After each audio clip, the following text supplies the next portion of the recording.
Assalamualaikum warahmatullahi wabarakatuh. Apa kabar teman-teman semua? Semoga teman-teman dalam keadaan baik-baik saja tentunya.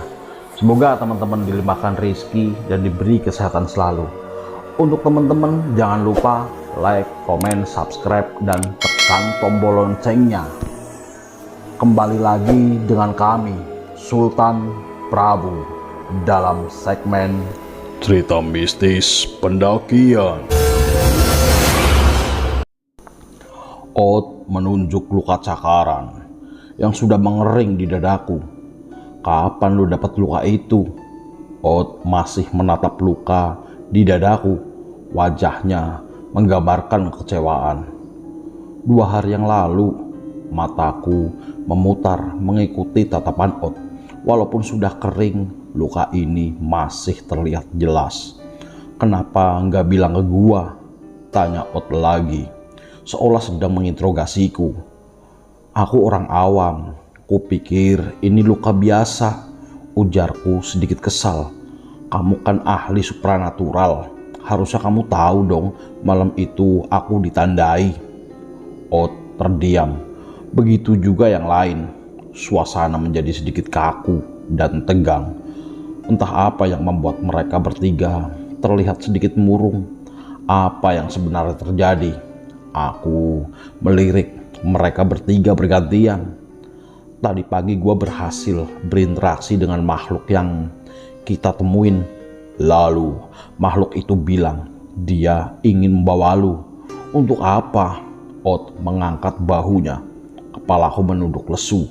Aku sudah malas berurusan dengan makhluk itu. Sebenarnya kesalahan apa yang sudah aku lakukan hingga mereka ingin membawaku? Lalu, apa untungnya mereka membawaku? Kita sekuat tenaga akan menjaga lu. Gris menenangkanku, tangannya mengelus-elus bahuku. Otot-otot bibirku yang kaku melemas hingga seulas senyum terpampang di wajahku. Entah kenapa, seberapapun takut dan paniknya, ketika ada Gris, ada semacam rasa tenang yang perlahan muncul begitu menatapnya. Sekarang gua tahu. Tiba-tiba Ot berseru. Dengan kabut ini mereka bebas dan leluasa. Itulah kenapa makhluk itu menunjukkan wujudnya di siang hari. Papar Ot sambil memijit-mijit keningnya. Mungkin kalau nggak ada gua, dia nyerang lu. Ot mengangkat dagunya padaku. Gua sebenarnya nggak takut sama mereka. Tapi dengan keadaan begini kita bakal kesulitan keluar dari sini. Kemungkinan kita keluar dari hutan ini semakin kecil, terutama untuk eluda. Pungkasnya, aku membuang napas panjang, lalu beranjak mengambil bajuku dan memakainya. Walau masih sedikit basah, biar bagaimanapun kabut masih turun dan udara masih dingin. Apa kita menyerah? Aku kembali duduk di tempat semula. Bukan menyerah, tapi kita harus lebih waspada, terutama lo. Jelas Ot lagi. Sementara itu, Dri tak banyak bicara. Dia lebih fokus menyiapkan makan siang untuk kami. Siang ini kami makan daging. Aku tidak tahu daging apa, karena saat aku terbangun, daging tersebut sudah ada dalam panci. Rasa lapar mengalahkan segalanya, bahkan mengalahkan rasa penasaranku. Tanpa basa-basi aku langsung melahap semuanya. Tak peduli lagi makanan apa yang aku makan. Untuk saat seperti ini, gak etis rasanya kalau masih pilih-pilih makanan. Selain makan, aku berlahan menuju sumber air. Minum air mentah menjadi hal biasa berapa hari ini. Padahal di keseharianku, aku sama sekali belum pernah merasakan minum air mentah. Tidak jauh dari sumber air, Gris tengah duduk termenung di bawah pohon rindang. Saat aku melihatnya, aku teringat dengan sebuah lukisan karya seorang seniman. Dalam lukisan itu, seorang gadis cantik bak bidadari sedang duduk tersenyum seorang diri di bawah pohon apel. Yang berbeda, gadis yang kulihat sekarang tengah termenung hingga tak melihatku yang berjalan tidak jauh darinya. Sumber air yang mengalir langsung dari dalam tanah ini sangat jernih dan segar. Aku langsung meneguknya beberapa kali. Setelah aku menghampiri Gris, tanpa bertanya aku duduk di sampingnya. Makan tidak teratur membuat asam lambung naik. Ucapku basa-basi, walau aku tahu Gris melamun bukan karena sakit perut. Nanda memang beda, gumamnya, lalu tersenyum simpul. Aku membalas senyumannya, jujur, gua takut dak. Deru nafas beras yang dibuat perlahan terdengar olehku. Begitu juga aku. Enggak, rasa takut gua berbeda. Aku menautkan alis. Gua bukan takut dengan makhluk yang meneror kita. Gua takut apa yang mereka inginkan terjadi. Dan gua kehilangan lu. Wajahnya menunduk lesu. Aku terkejut mendengar ungkapan Gris. Seketika aku semacam perasaan aneh yang bergejolak di dalam diriku. Ingin rasanya membelai rambutnya atau memeluk menenangkannya. Tapi sebagai diriku merasa ragu. Dasar Nanda pengecut, gumamku dalam hati. Akhirnya yang terjadi, aku hanya bisa terdiam menatap dengan perasaan tak karuan.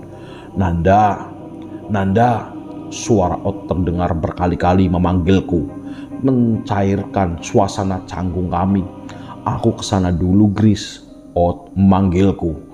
Gris hanya mengangguk sambil mengusap wajahnya.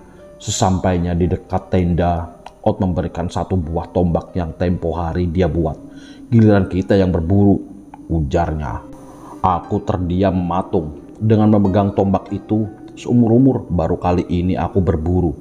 Tenang, selama di dekat gua, lu aman dari si hitam itu, beber Ot. Lalu dia berjalan lebih dulu. Aku segera menyusul Ot. Hewan apa yang kita buru? Semuanya, selama itu tidak beracun buat tubuh kita. Dengan keadaan kita yang tersesat, mau tidak mau kita harus memakannya. Walau hewan itu tidak lazim untuk dimakan, jawab Ot. Aku gak mual mendengar jawaban Ot. Kini mulai terpikir, daging apa yang kumakan tadi? Aku berniat menanyakan pada Ot, tapi setelah aku pikir lagi, sepertinya lebih baik aku tidak mengetahuinya. 5 menit berjalan, kami sudah lumayan jauh dari area tenda. Ot berhenti. Dia memetik beberapa helai daun. Sebagian dia berikan padaku. Gosokkan ke sebagian badan, perintahnya. Daun ini bisa menyamarkan bau kita saat bertemu hewan yang penciumannya tajam. Aku menuruti apa yang disuruh Ot. Sementara daun ini memang memiliki aroma yang kuat. Kayaknya lu semakin dekat sama Gris. Mendadak Ot bertanya, hal yang tidak kuduga. Biasa aja, jawabku singkat. Sedangkan tanganku masih menggosok-gosok daun itu ke bagian lengan. Gua sih gak masalah lu mau deket sama siapa aja, sama dia. Cuma gua mau peringatkan, jangan sampai lu nyimpen perasaan sama dia. Memangnya kenapa? Gak kenapa-napa sih. Gua cuma khawatir nanti lu akan patah hati seumur hidup, ujar Ot. Kemudian dia kembali berjalan. Aku segera mengikutinya. Apa Gris punya pacar? Tanyaku. Enggak, dia sama kayak lu. Terus kenapa? Gua cuma memperingatkan lu. Gua gak berhak menjelaskan apapun tentang si Gris. Kalau lu mau tahu, lu cari tahu sendiri. Sejenak aku terdiam. Tak ingin berpikir macam-macam. Aku lupakan obrolan barusan. Kami kembali berfokus mencari hewan buruan. Beberapa kali Ot jongkok mencari jejak-jejak hewan yang mungkin terlihat di tanah. Tapi kami belum menemukan tanda-tanda ada hewan di area kami berada. Dan akhirnya kami kembali berjalan. Lu tahu kisah tentang 4 domba dikejar seekor serigala? Ot menolong ke belakang. Aku menggelengkan kepala. Ada 4 ekor domba jantan yang sedang makan rumput di tepi hutan. Tanpa mereka sadari, mereka masuk ke dalam hutan. Lalu ada seekor serigala melihat kawanan 4 domba tersebut. Ot bercerita sambil berjalan. Si serigala tidak langsung menerkam domba-domba itu. Berhubung dia hanya sendirian, tidak ingin mengambil resiko melawan 4 domba jantan tersebut secara bersamaan. Apa yang serigala itu lakukan? Dengan antusias aku mendengarkan cerita Ot. Dia melihat batang kayu yang roboh. Batang kayu itu sudah lapuk dengan tengah-tengahnya bolong. Serigala itu melolong ke tengah-tengah batang kayu tersebut sehingga suaranya menggema, terdengar seperti puluhan serigala. Ot begitu kusuk bercerita. Sesekali dia menoleh ke belakang. Keempat domba itu kocar-kacir mendengar suara serigala. Satu domba yang sudah tua tak sanggup lagi berlari. Akhirnya dia berinisiatif mengorbankan diri agar ketiga domba yang masih muda selamat. Tapi ketiga domba muda itu terlalu bodoh. Saat mendengar kembali suara serigala, mereka malah berpencar dan akhirnya mati satu persatu diterkam oleh serigala. Aku menghentikan langkahku. Mungkin kita akan berakhir seperti domba itu. Tidak, kalau kita tetap bersama, tegas Ot. 1 jam mungkin kami berkeliling mencari buruan. Namun, kabut menjadi salah satu faktor. Belum adanya hewan yang menampakkan diri. Shh. Tiba-tiba Ot menarik bajuku untuk berjongkok bersembunyi di balik sebuah batu besar. Ada apa? Bisikku. Ot menempelkan telunjuk di bibirnya agar aku diam. Tidak berapa lama aku mendengar suara langkah dari balik batu belakang kami. Langkah itu terdengar berat. Kemungkinan pemilik langkah itu memiliki tubuh yang besar. Suara langkah kaki itu semakin dekat hingga berhenti tepat di belakang tempat kami bersembunyi. Disusul suara geraman yang hampir membuat jantungku copot. 5 menit berlalu, suara langkah kaki itu masih terdengar mondar-mandir di belakang kami. Bahkan jantungku sudah seperti popcorn yang meletup-letup tak karuan. Rasanya lebih menegangkan bersembunyi seperti ini dibanding berhadapan secara langsung. Entah makhluk seperti apa yang sedang mondar-mandir di belakang kami ini. Mungkin hewan buas, mungkin juga makhluk lain. Entahlah, aku sendiri tidak tahu.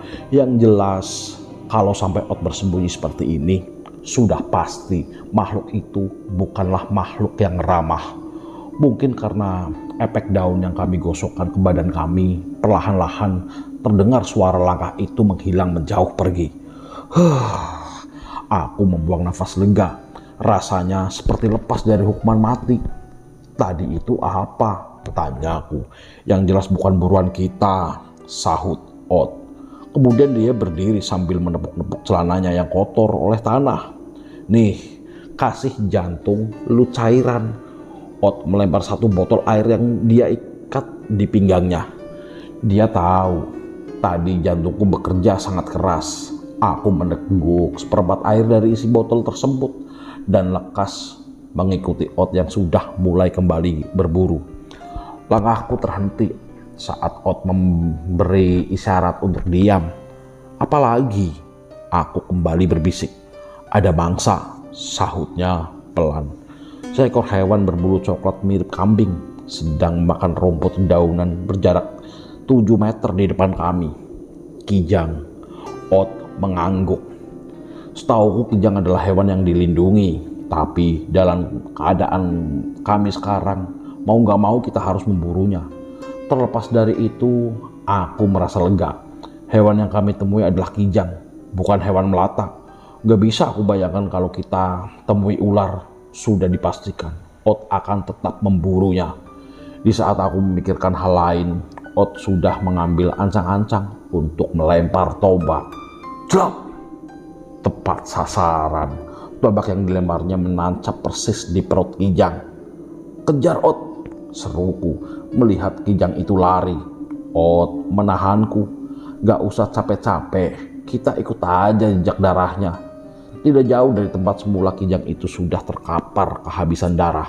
Ot langsung menyembelihnya dan mengikatkan tubuh kijang itu di sebuah batang kayu agar lebih mudah dibawa. Sekilas cahaya berwarna jingga memaksa menyusup di antara putihnya kabut, seolah ingin menyampaikan pesan bahwa hari berat ini telah selesai. Saatnya berganti menjalani hari berat selanjutnya. Ot dan aku datang memikul batang kayu dengan satu ekor kijang. Kijang terikat di tengah-tengahnya, bak adegan film. Aku merasa gagah membawa kijang ini, walaupun aku tidak berkontribusi apapun saat memburunya.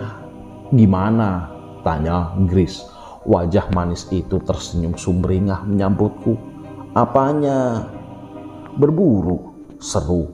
Jawabku kecut. Jujur, aku tak mau mengingat lagi bagaimana menegangkannya saat bersembunyi di balik batu. Dri sepertinya sudah biasa mengurus hewan. Tangannya begitu lincah menguliti, membuang isi perut sampai memisahkan daging dari tulang kijang tersebut. Hingga malam pun tiba. Seonggok daging sudah siap untuk dimasak. Sebagian panggang, sebagian lagi diasap buat besok. Perintah Ot. Di sini lagi-lagi aku tidak berkontribusi. Berhubung aku tidak mau diapain daging-daging itu, aku duduk di depan tendaku. Teringat kembali kata-kata Ot tentang Gris yang tadi. Dan muncullah pertanyaan di pikiranku. Kenapa Ot berkata seperti itu? Apa maksudnya patah hati seumur hidup? Aku menatap langit, berharap menemukan opini yang tepat untuk menjawab keresahan di kepalaku ini. Di saat yang tepat, Gris datang menghampiri. Dia berdiri di hadapku dengan pakaian lengkap seperti pertama aku bertemu dengannya. Lagi ngapain? Tanyanya. Melihat pemandangan indah, jawabku santai. Gris mendongakkan kepalanya. Mana? Orang langitnya ketutupan kabut. Yang lagi berdiri di depanku, sahutku tersenyum. Kelamaan di hutan jadi gila kan lo? Lalu dia tertawa renyah. Rasanya sudah lama sekali aku tidak melihat Gris tertawa seperti ini. Aku lebih senang melihatnya seperti itu daripada melihat dia melamun waktu siang tadi. Gris kemudian duduk di sampingku. Mungkin gak sih keinginan kita dikabulkan malam ini? Pertanyaan yang aneh sebenarnya. Tapi begitu saja terucap dari bibirku. Kenapa enggak? Keajaiban datang dimanapun kita berada, sahut Gris. Kalau gitu, aku berharap ada sekotak nasi. Lu berharap ada keajaiban dan lu cuma minta sekotak nasi. Gris tertawa geli. Bukan itu harapanku yang sebenarnya. Harapanku adalah ingin membawa Gris keluar dari hutan ini dengan selamat. Kalau kamu punya permintaan. Emangnya lu Om Jin? Lagi-lagi dia tertawa. Iya kan, siapa tahu malam ini ada keajaiban seperti yang kamu bilang. Gris menggigit bibir bawahnya seolah sedang berpikir. Kalau lu minta sekotak nasi, berarti gua minta udang dah. Biar kita makan bareng. Dia menoleh padaku dengan senyum indah. Aku alergi udang. Ya udah, tempe aja. Gak suka tempe. Ya udah, apa aja dah. Kami pun tertawa. Tiba-tiba, Gris tertunduk diam. Tangannya melingkar memeluk lutut. Suasana pun berubah. Dia diam memandangi ujung sepatunya. Kami biarkan keheningan ini berlangsung beberapa saat. Aku diam-diam menangkap ekspresi takut dalam pandangan Gris. Rasa yang sebenarnya juga datang dalam diriku saat ini. Rasa takut akan kehilangan. Andai keajaiban itu memang ada. Keinginan gua yang sebenarnya gua cuma ingin kebersamaan kita nggak berakhir di sini. Ucapnya pelan. Sepertinya bukan. Ini perasaanku yang semakin berontak saat melihat dia tertawa, saat melihat dia tersenyum, saat melihat wajahnya. Aku semakin tak tahan untuk mengungkapkan perasaan ini. Tapi, apa ini waktu yang tepat? Sedangkan keselamatan kami saja masih dipertaruhkan di sini. Begitu juga perkataan Ot yang masih menghantui. Dan apa dia mau menemaniku? Bukankah dia terlalu sempurna untukku yang bahkan tidak punya tujuan hidup? Aku membuang nafas panjang. Pada akhirnya aku masih nanda si pengecut. Aku tak berani mengatakan apapun pada Gris. Mateng, teriak dari Dri memanggil kami berdua untuk makan. Gris segera bangkit dan menjadikan pundakku sebagai pegangan. Dia berdiri. Makan yuk, ajaknya. Aku tersenyum kecut, kemudian mengikutinya dengan lesu. Selesai makan, kami langsung masuk ke tenda masing-masing. Begitu pula denganku yang sudah tidak bersemangat lagi untuk sekedar duduk di hadapan api unggun yang biasa aku lakukan. Tadinya kupikir aku akan tidur nyenyak seperti bayi, lalu bangun di pagi yang damai. Baru beberapa menit aku terlelap. Tiba-tiba angin berhembus sangat kencang, hampir menerbangkan tenda. Aku mendongak keluar Ot. Dri dan Gris sudah ada di luar. Berkemas, seru Ot. Aku sudah paham dengan teriakan Ot. Sepertinya ini bukan pertanda baik. Langsung saja aku mengambil karirku, berkemas secepat mungkin. Sementara angin terus bertiup kencang menerbangkan apapun yang dilaluinya. Ranting dan dedaunan berseliweran terbang kemana-mana. Segera ku gendong karirku bergegas menyusul Ot, Dri, dan Gris yang sudah lebih dulu pergi. "Cepat, Dak!" teriak Gris. Entah kenapa aku merasa sangat ingin melihat ke arah datangnya angin, dan apa yang aku takutkan benar adanya. Angin ini bukan pertanda baik. Ada sepasang mata merah sedang mengawasiku. Bukan hanya satu, ada tiga pasang mata merah menyala mengawasiku dari kegelapan. Aku yakin ketiga pasang mata itu bukanlah si hitam. Sebuah geraman mengungkap kebenarannya. Geraman itu persis seperti yang aku dengar bersama Ot saat bersembunyi di balik batu. "Nanda, cepat, ayo!" Gris kembali berteriak. Setelah dirasa cukup, aku berniat untuk segera berlari menyusul mereka. Tapi, kenapa kakiku tidak bisa digerakkan? Plak! Punggungku ditepuk dengan keras. Kakiku yang kaku sekejap normal kembali. "Ayo!" ujar Ot. Aku segera berlari mengikutinya, tidak mempedulikan lagi apa yang ada di belakangku. Kami terus berlari. Perasaanku mulai tak karuan. Pikiran-pikiran negatif kembali bermunculan. Juga rasa takut yang menjalar ke seluruh tubuh. Hal yang paling kutakutkan adalah bagaimana kalau kami semua berakhir malam ini. Di tengah kepanikan yang kurasakan, Ot berteriak dari belakang. "Ada yang bawa garam?" tanya dia dengan nafas tersengal-sengal. Kami serentak berhenti dan secara spontan menoleh kepadanya. "Di karirku ada," sahutku. Dri berinisiatif segera mengorek karir di punggungku. Satu bungkus garam dilemparkan Dri kepada Ot yang berada paling belakang. Garam itu memang tidak aku bawa dari rumah. Aku membelinya di perjalanan sewaktu menuju ke gunung ini. Mau tidak mau, aku harus membelinya satu bungkus. Ot menuangkan garam ke tangannya, kemudian dia meniupkan garam itu ke tanah bekas jejak kaki kami. "Lanjut jalan," teriaknya. Perjalanan kami lanjutkan sampai tenaga kami terkuras habis. Hal baiknya adalah makhluk yang menggeram itu tak lagi mengikuti kami. Angin pula yang tadi bertiup kencang sudah mulai bersahabat. Kujatuhkan karir di tanah dengan lesu. Aku duduk bersandar pada akar pohon yang besar. Begitu juga dengan Gris. Dia duduk di sampingku dan tanpa kuduga dia menyadarkan tubuhnya padaku. Dri hanya berpangku tangan sambil mengatur nafas. Sementara Ot, dia tak mau bersantai. Tatapannya selalu mengawasi setiap sisi tempat kami berada. "Sialan, mereka menyerang kita secara mendadak," gerutu Ot. "Apa yang harus kita lakukan?" tanyaku sambil mengatur nafas. "Kita bahkan gak bawa air minum. Mending kita istirahat dulu. Setelah itu baru kita jalan lagi. Sepertinya tempat ini belum sepenuhnya aman."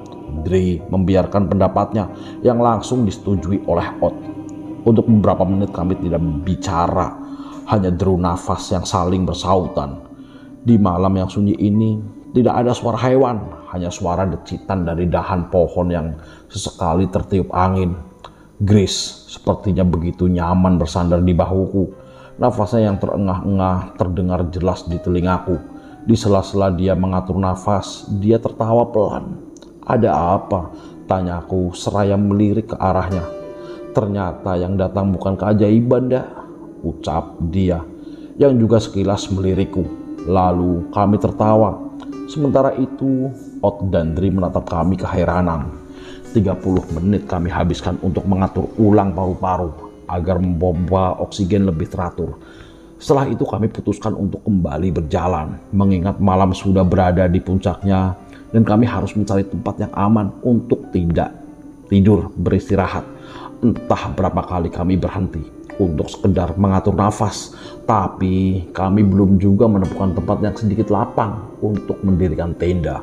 Ot berjalan paling belakang, sementara Dri memimpin berada di depan. Aku sendiri berada di tengah, tepatnya di belakang Gris. Langkahku kupercepat agar seirama dengan Gris. "Kamu tahu harapanku yang sebenarnya?" Gris menoleh dengan wajah penasaran. "Apa?" "Harapanku, aku ingin membawa kalian semua keluar dari hutan ini dengan selamat." Gris tersenyum. "Semoga saja," ucapnya pelan. Tapi kenyataan keajaiban itu cuma mitos. Aku tersenyum pahit lalu menunduk pelan. Lu harus yakin dah, tanpa keajaiban pun kita pasti keluar dari hutan ini. Lu harus yakin. Walaupun gelap aku masih bisa melihat senyum manis itu merekah di bibirnya yang mungil. Dirangkulnya lenganku. Ada apa? Tanyaku terkejut dengan dilakukan Grace. Gak apa-apa, pengen aja, jawabnya santai. Ya mungkin keajaiban itu memang ada. Tak terbayangkan olehku, malam ini aku dekat dengan Grace lebih dari biasanya. Sampai pagi menjelang, kami pun juga menemukan tempat yang nyaman untuk beristirahat. Yang kita temui justru tempat yang penuh dengan bebatuan. Mustahil mendirikan tenda di tempat seperti ini. Aku merebahkan tubuh di salah satu batu yang cukup besar dan berlumut. Boleh nggak kita tidur di sini saja? Pintaku. Iya, gua udah nggak kuat. Grace mendukung perkataanku. Gua mau memeriksa sekeliling dulu. Seperti biasa, Ot selalu menjaga keamanan tempat keberadaan kami. Baru saja aku terlelap. Ot datang sambil memakai tak jelas. Memaki-maki kami tak jelas. Sial. Dengus Ot kesal. Aku terkesiap bangkit dari rebahanku di atas batu. Ada apa? Tanyaku dengan wajah lelah. Ikut gua. Kami bergegas mengikuti perintah Ot. Dan apa yang kulihat sangatlah mengejutkan. Kami kembali ke tempat tenda. Bahkan daging yang kami tinggalkan terlihat masih utuh di atas tungku api. Kita sudah dipermainkan, ujar Ot. Sepertinya dia masih kesal. Udahlah Ot, aku sudah capek. Kita istirahat aja dulu, ucapku. Tanpa memasang tenda, aku langsung berbaring di atas tanah dengan kirirku kujadikan bantal.